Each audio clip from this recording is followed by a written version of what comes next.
Hi hello ನಮಸ್ತೆ welcome to the channel. Immunity power ಅನ್ನು ಹೆಚ್ಚಿಸುವಂತಹ ಒಂದೊಳ್ಳೆ ರಸಂ ಅಥವಾ ಇದನ್ನ ಸಾರ ಅಂತ ಕೂಡ ಹೇಳ್ಬೋದು.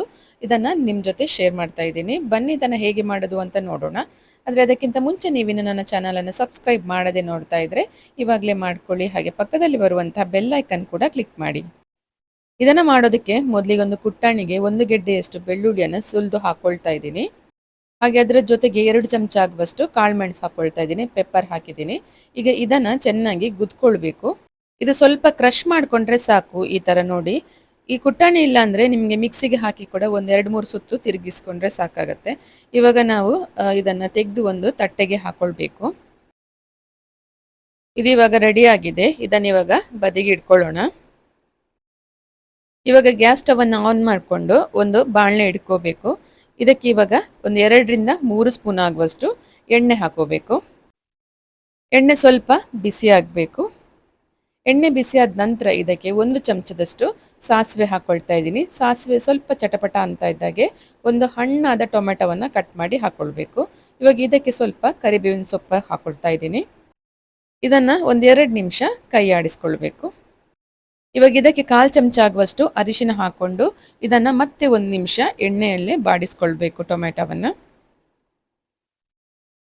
ಇವಾಗ ಇದಕ್ಕೆ ಒಂದು ದೊಡ್ಡ ಗಾತ್ರದ ನಿಂಬೆ ಹಣ್ಣಿನ ಸೈಜಿನಷ್ಟು ದೊಡ್ಡ ಹುಣಸೆ ಹಣ್ಣನ್ನು ತಗೊಂಡು ಕಿವುಚಿ ಇಟ್ಕೋಬೇಕು ನೀರು ಹಾಕಿ. ಇವಾಗ ಕಿವುಚಿದ ರಸವನ್ನ ಇದಕ್ಕೆ ಟೊಮೆಟೊಗೆ ಸೇರಿಸ್ಕೊಳ್ಬೇಕು.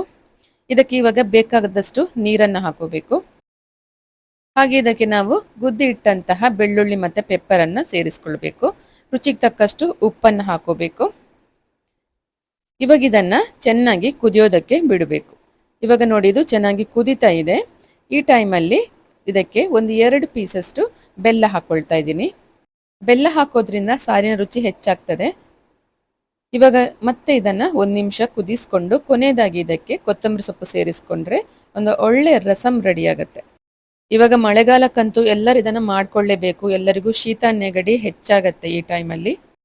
ಹಾಗಾಗಿ ಇದು ದೇಹದ ಇಮ್ಯುನಿಟಿ ಪವರ್ ಅನ್ನ ಹೆಚ್ಚಿಸುತ್ತೆ. ಹಾಗೆ ಟೇಸ್ಟ್ ಕೂಡ ತುಂಬಾ ಚೆನ್ನಾಗಿರುತ್ತೆ. ನೀವು ಕೂಡ ನಿಮ್ಮ ಮನೆಯಲ್ಲಿ ಮಾಡ್ಕೊಳ್ಳಿ.